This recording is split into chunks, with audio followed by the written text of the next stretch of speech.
Imbis na salubungin ng mga mata ko ay yumuko lang siya. Ivan, damn it! Umalingaw-ngaw ang sigaw ko. Just don't repeat what you said! Sabihin mo sa akin ng harap-harapan! Hindi ko alam kung anong gagawin ko. This is too much for me. I feel so betrayed. I feel like a fucking fool dancing on someone's palm. Bullshit! Ramdam ko ang paggapang ng lamig sa aking katawan nang marinig ko ang boses ni Ivan at halos manigas ako nang makita ko kung paanong balutin ng galit at pagkadismay ang kanyang mga mata habang nakatingin sa akin.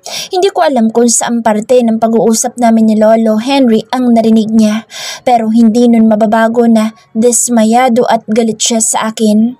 Halos wala nang hangin na pumapasok sa baga ko dahil sa sobrang lakas ng kabog ng dibdib ko.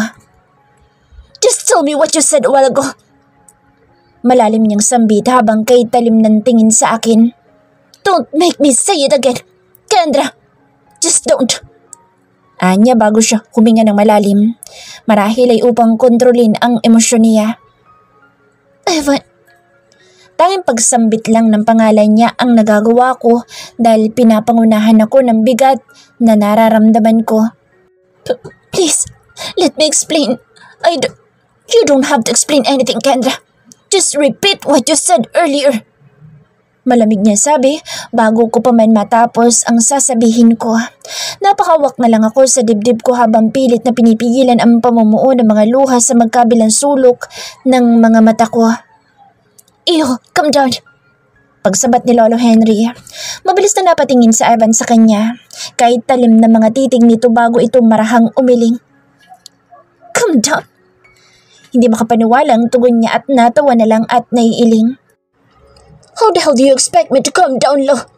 I literally heard your conversation. Umalingaw-ngaw ang boss niya sa buong mansyon. Baka sa bawat salitang binitawan niya ang kanyang nararamdaman. Kita ko kung paano niya ikuyom ang mga kamay habang galit na bumaling sa akin. Was it fun? Toying with me, huh? Kendra? Hindi ako makasagot. Hindi ko mahanap ang tamang mga salita na sasabihin sa kanya. I am being overwhelmed by the situation. Ew! Shut up, Lo! Isa ka pa! Halos magsili tawa ng mga ugat sa laig niya habang pulang-pulan ang kanyang mukha habang turo-turo ang kanyang lolo. You all made me a fool out of me! Can you please come down, Ivan? Tumaas na rin ang boss ni Lolo Henry. Halos hindi na ako makahinga dahil sa tindi ng tensyon sa pagitan nilang dalawa. Baka nakakalimutan mong ikaw ang nagsimula nito. You wanted to make a fool out of me. Sigaw niya at dinuro ang apo. You paid people to fool me. Well, damn that inheritance law. It's all yours. Matigas niyang tugon bago tumingin sa akin. I don't care about it anymore. Nakatiim ang kanyang panga habang kay talim ng tingin sa akin. How much did he pay you for you to turn your back against me, huh? Kendra? Magkano? Napayuko na lang ako dahil hindi ko alam kung paano ko ipaliliwanag ang sarili ko. I don't want to say anything that could make the situation even more complicated. Ayoko nang gatungan pa ang galit na nararamdaman niya sa akin at lalo na kay Lolo Henry. Walang kasalanan si Lolo Henry dito. Everything is my fault. Ew! Singhal ni Lolo Henry. Can you let her explain? Can you let her explain her side? Mariing umiling si Ivan habang kuyom-kuyom ang kamay niya. There's no need for any explanation, Lo. I've heard everything I need to hear. Malamig niya sabi bago siya ngumisi. And yes, I devised a plan to fool you para makuha ko ang mana ko. I did that because you are so determined to fuck my life up. You are so determined to dictate the curse of my life. Sigaw niya rito bago siya bumaling sa akin. Huminga ako ng malalim at humakbang palapit sa kanya para saan abutin ang kamay niya at mapakausapan na pakinggan ako. Evan, don't you fucking go near me! Mariin niyang sabi sabay duro sa akin. Nag-uumapaw ang galit sa mga mata niya na halos manginig ng husto ang kanyang kamay. And I don't want to hear any of your explanations! Huminga siya ng malalim bago naging blanko ang mga mata niya. I will give you time to pack your things. Make sure to be gone before I come home. Dagdag niya bago tumalikod. Mabilis ko siyang hinabol at hinawakan ng kamay niya. Ivan, saglit! Don't touch me! Malamig niyang sabi bago marahas na inalis ang kamay ko. Leave. Well, I still have a little amount of compassion left in me, Kendra. Dagdag niya bago tuluyang umalis. Kasunod noon ay ang malakas na pagsara ng pinto. Nanghina mga tuhod ko at napakapit na lang ako sa upuan para suportahan ang bigat ko. Nanubig ang aking mga mata bago ako bumaling kay Lolo. Ano na pong gagawin ko? Tanong ko sa kanya habang pilit na pinipigilan ang pagbuhos ng mga luha ko. Lolo? Huminga ng malalim ang matanda bago ito lumapit sa akin at niyakap ako ng mahigpit. Let's give him time to calm down, Iha. He was just shocked. Sigurado akong kapag lumipas na ang galit niya, makakausap na natin siya. Sambit niya sa akin habang marahang hinahagod ang likod ko. Don't stress yourself out too much. Masama sa bata yan. Dagdag niya at mas sinigpitan ng pagkakayakap sa akin. Pangako ko sa'yo, I will do something to fix this mess. Naiyak lang ako bago yumakap sa kanyang pabalik. Ibinaon ko ang mukha ko sa kanyang dibdib at doon inilabas ang lahat ng luhang kanina ko pa pinipigilan. Sorry, Lo. Bulong ko habang humahangos. Sorry. Iha, sinabi ko na sa'yo na huwag kang humingi ng sorry dahil wala kang kasalanan. Marahan niyang sabi sa akin pero mabilis akong umiling. Kasalanan ko po kung bakit nagkaganito lahat. Kung sana hindi ako dumating sa buhay niyo, hindi sana ako yung magkakaganito ni Ivan. Giit ko. Kung sana, Iha. Putol niya sa sinasabi ko bago siya kumalas sa pagkakayakap. Everything was bound to happen. Trust me.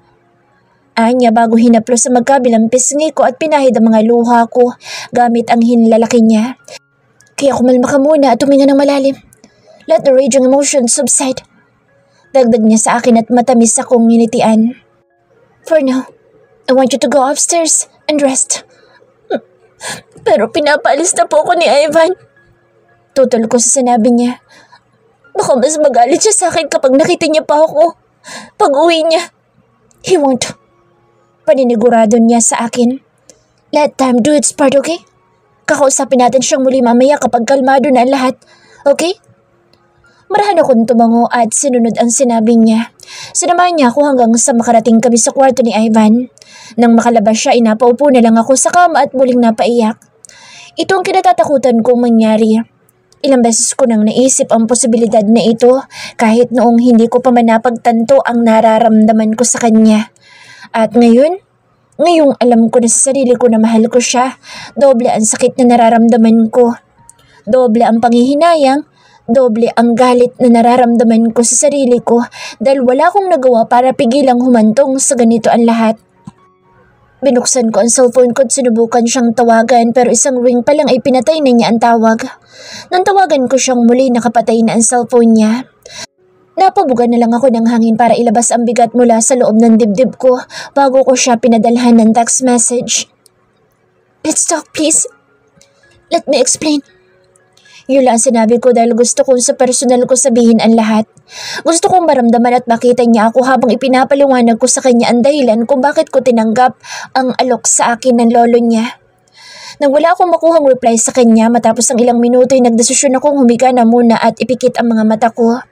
Saglit. Makailang beses akong huminga ng malalim para lang mapakalma ang sarili ko. Hindi kasi mawala-wala sa isip ko ang mukha ni Ivan kanina.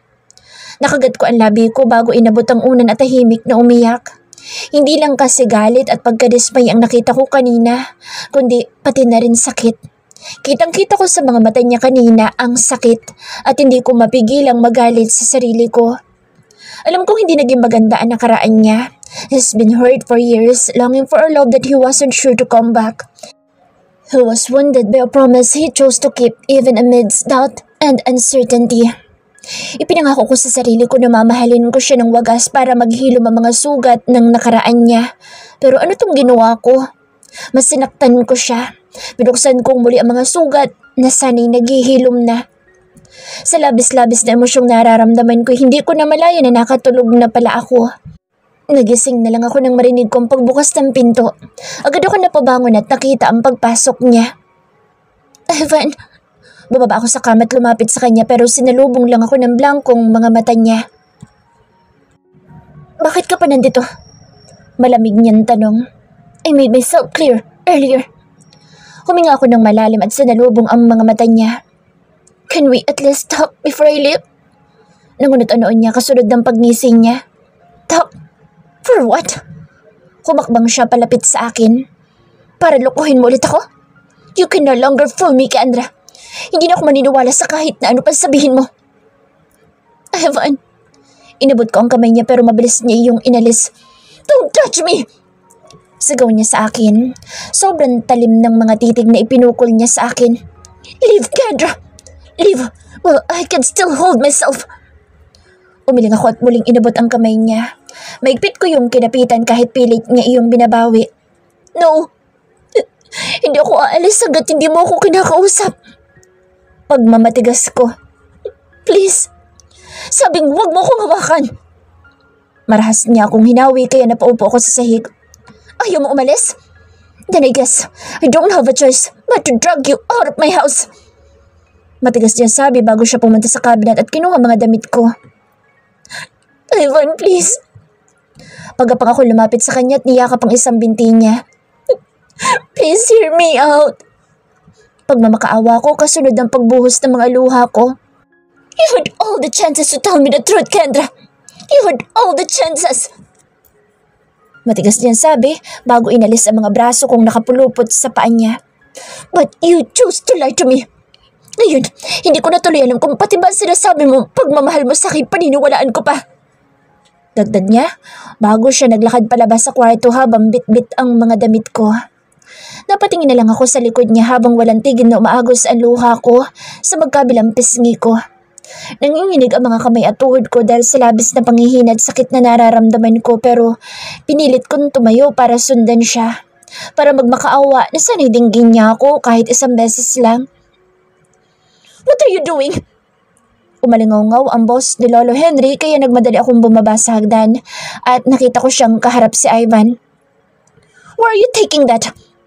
Anya habang nasa mga damit ko ang tingin. Outside. Ayaw niyang umalis kahit na ilang beses ko na siyang pinakiusapan. Malamig niyang sagot. So I don't have any choice but to force her out. Have you gone insane? Not as insane as you. Pabalang nitong sagot sa lolo niya bago niya ito nilagpasan at dali-dalim pumunta sa labas ng bahay.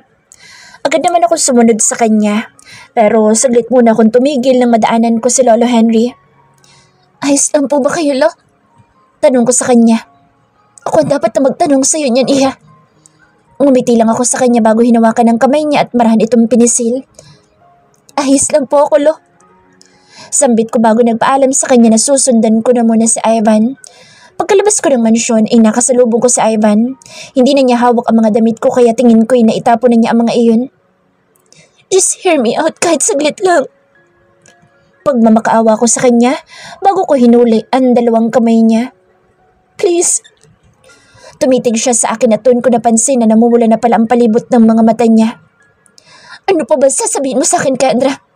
Narinig ko na dapat kong marinig. Anya, bago binawi ang kamay niya mula sa akin. I was a fool to believe that you really loved me. Mahal kita. Mabilis kong sagot bago ko hinawakan ng magkabilang pisngi niya. Pilit kong hinuli ang mga tingin niya. Mahal na mahal kita, Ivan. Sobrang mahal. Maso yung sabi ko at hindi na napigilan ang muling pag-iyak. Sobrang bigat ng dibdib ko. Sobrang bigat na nahihirapan akong huminga ng maayos. Dahan-dahan niyang sinalubong ang aking mga mata. Kitang-kita ko kung paano sumilay ang malungkot na ngiti sa kanyang mga labi kasabay ng paggulong ng isang butil na luha sa kanyang pisngi. Kung mahal mo ako, bakit mo inilihim sa akin na lahat?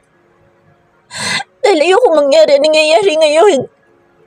Ayokong mawala ang tiwala mo sa akin. Mabilis kong sagot. Mabait siyang napangiti bago inalis ang mga kamay ko sa magkabila niyang pisngi. Ganun ba kababaw ang tingin mo sa akin? Ganun ba kakitid ang pag-iisip ko? If you just told me about it earlier, baka hindi ganito nangyari. Anya bago huminga ng malalim. But it's too late, Kendra. Too late. Ivan. Umiling siya at itinapat ang palad sa akin. I love you, but I don't think I can still be with you. Hindi ko na alam kung anong totoo sa'yo. Namamaos niyang sabi. I guess it's best to end everything, Kendra. Habang kaya ko pang bumangon mag-isa, bibitaw na ako. Tila gumuho ang mundo ko sa sinabi niya. Unang beses kong marinig mula sa kanya ang tatlong salitang iyon.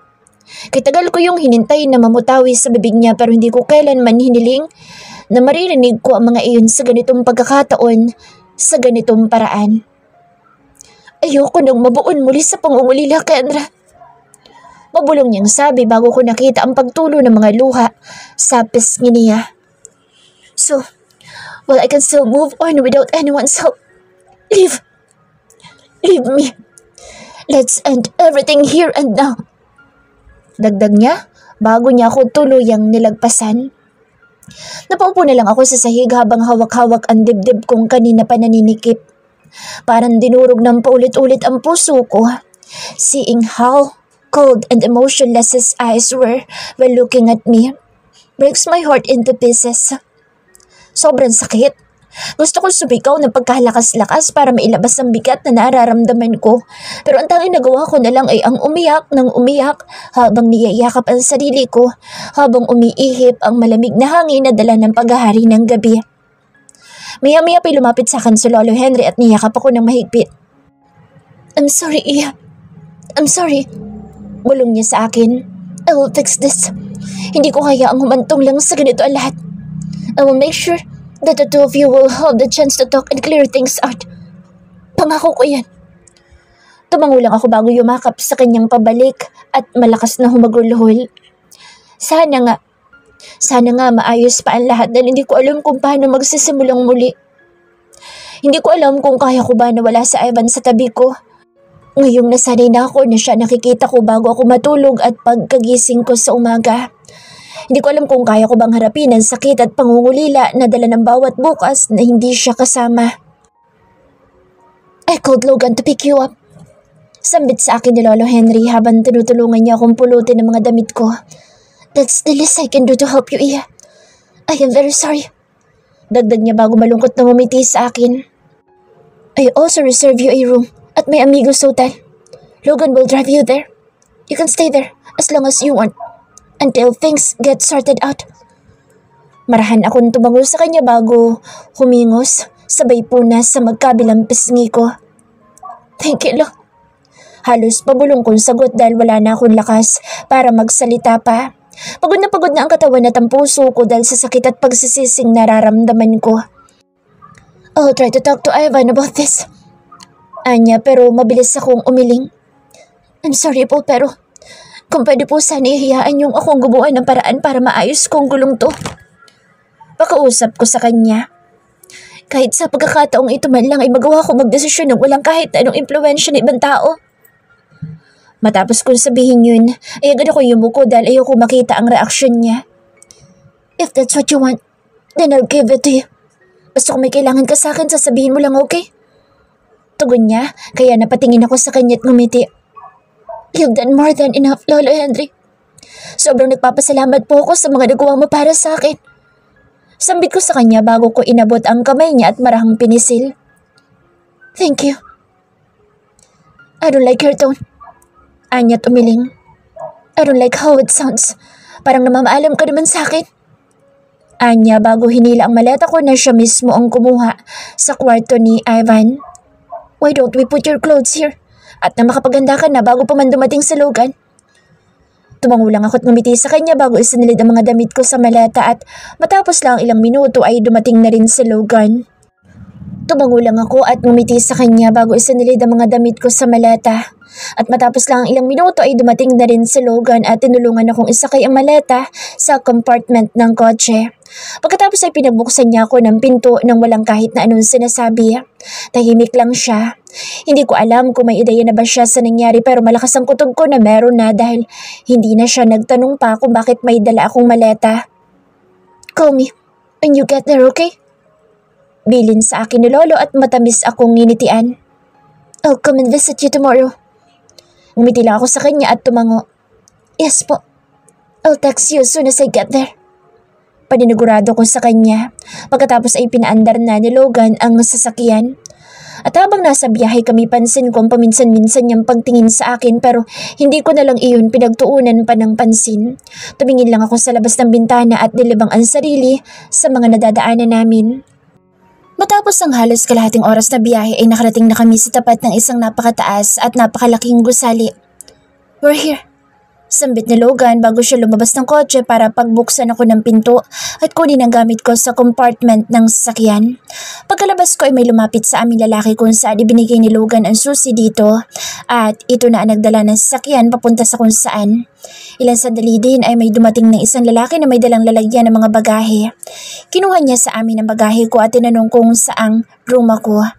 May tinawagan lang sa Logan sa cellphone at may isang babaeng naka-uniforme ang lumapit sa amin at siya na ang gumabay sa amin papunta sa kwarto namin. Hindi ko magawang i-appreciate ang itsura ng hotel dahil sa bigat ng nararamdaman ko. Nakatuon lang ang atensyon ko sa dinadaanan namin dahil kating-kati na akong makapagpahinga. This day has been so draining and exhausting. Ubos na ako. Sagad na ang lakas ko. Pagkarating namin sa kwarto ko ay saglit ako natigilan ng bumungad sa akin ng isang napakalaking silid. Para na rin itong bahay dahil kumpleto ito mula sa furniture, appliances at iba pang kagamitan. Matapos ang ilang paalala ay umalis na ang mga empleyado ng hotel at kami na lang ni Logan ang naiwan. "Look, kumusta ka?" Putol niya sa sinasabi ko. Sinabi niya ang mga salitang iyon na nakatingin ng diretso sa mga mata ko. Seryoso ang ekspresyon niya at baka sa mga mata niya ang pag-aalala. "Para saan ang tanong mong iyan?" Pagmamaang-maangan ko. "I know you know what I am talking about." Makahulog ang sabi niya. "Lolo Henry told me about the situation." Dagdag niya. Hindi ako agad nakapagsalita. Natuod lang ako sa kinatatayuan ko bago ako naupo sa sofa at nagsimulang umiyak ulit. Akala ko okay na ako, na naiiyak ko na lahat kanina pero hindi pa pala. Ang dami pa palang naiwan. Ang bigat pa rin.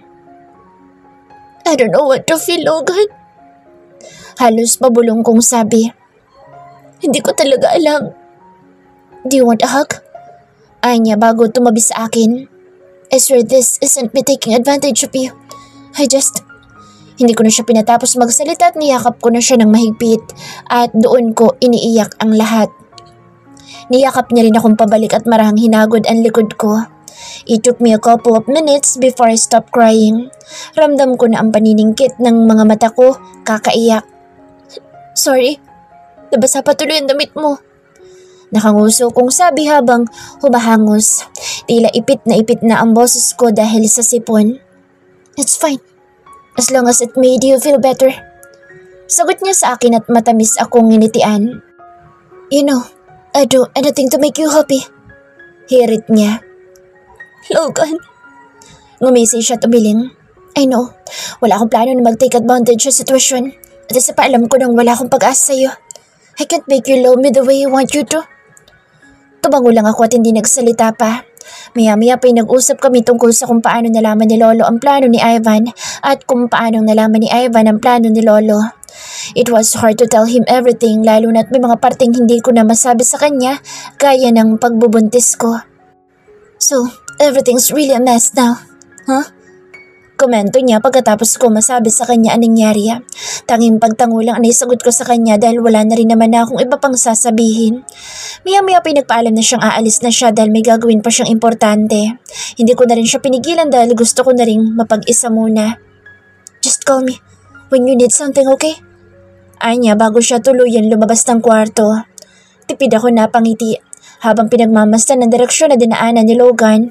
Hindi ko man nasabi sa kanya pero sobrang nagpapasalamat ako dahil sinamahan niya ako. Dahil pinakinggan niya ang mga hinaing ko at malugod niyang sinalo ang bigat na inilabas ko. I feel a little better because of him. Nang ako na lang ang naiwan ay nagdesisyon ako na mag-cold shower na lang muna para kahit papaano gumaan palalo ang pakiramdam ko. Ilang minuto rin ako noon na nakatayo sa ilalim ng shower at dinadama ang pagyakap ng lamig sa katawan ko. Pagkatapos ay nagbihis na ako at pinatuyo ang buhok ko gamit ang blower na provided ng hotel. Pagkatapos ay humilata na ako sa kama sabay pikit ng mga mata ko dahil ayoko nang isipin pa ang mga nangyari kanina. Masyado na akong pagod. Ubos na ako. Siguro'y dala na rin ng stress at pagod kaya mabilis kong naramdaman ang hila ng antok sa akin hanggang sa tuluyan na nga akong makatulog. At hindi ko alam kung gaano katagal mula nang makatulog ako.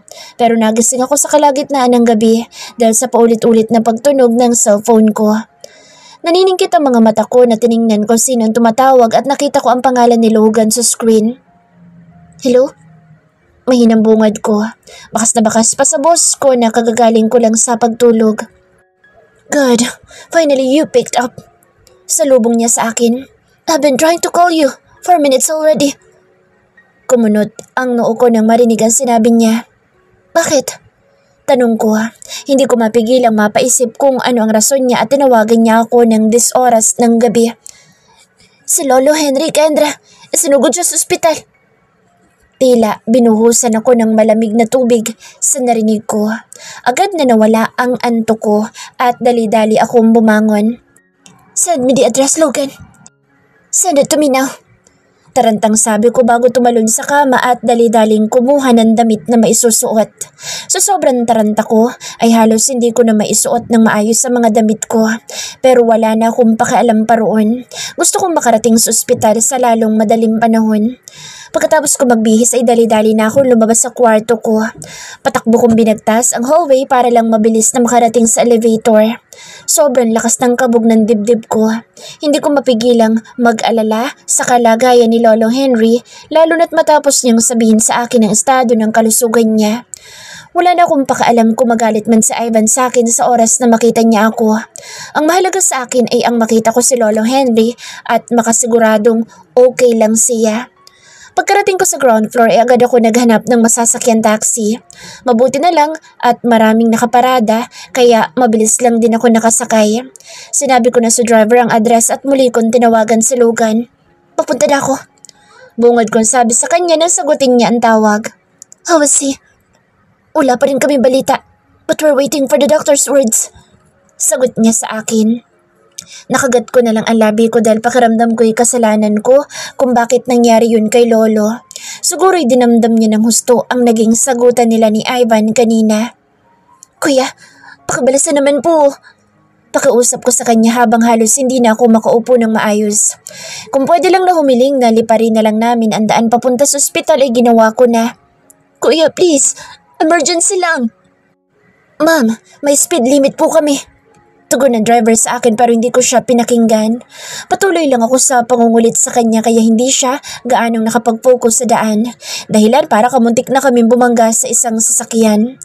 Napasigaw ako sa takot at kaba. Maging ang driver ay napamura ng malutong habang sinisermonan ako. Pero hindi ko na masyadong narinig ang mga sinasabi niya dahil sa biglaang paghina ng pandinig ko, kasunod ng pagsakit ng ulo ko. Natahimik ako at napasandal sa upuan habang hawak-hawak ang ulo ko. Tila binibiyak sa sakit.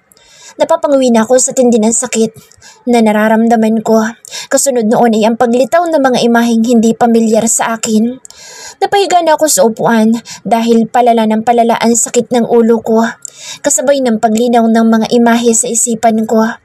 Nakasakay ako sa isang kotse at may kausap na lalaki na siyang nagmamaneho ng sasakyan pero hindi ko siya mamukhaan.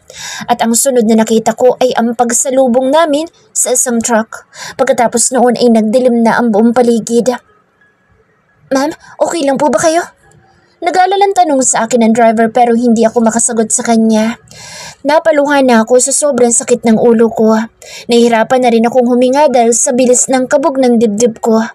Hanggang sa hindi ko na nakayanan at tuluyan na akong nawala ng malay. Nagising ako na nakasandal sa isang puno habang nakaharap sa mga puting rosas sa isang di pamilyar na hardin.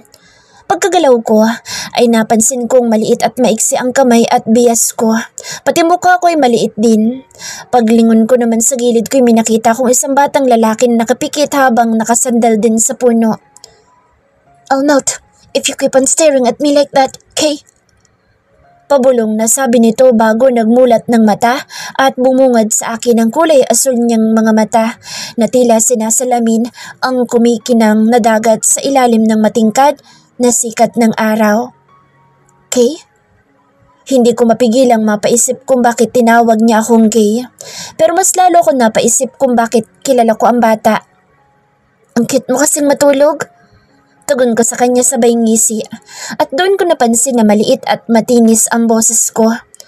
Bumalik ba ako sa pagkabata? Nananaginip ba ako?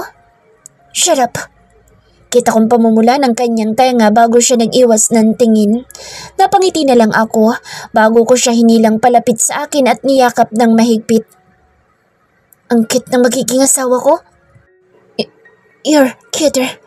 Tugon niya sa akin habang nakanguso at pulang-pula ang mukha. Ngumiti lang ako sa kanya bago kami humiga sa damuhan.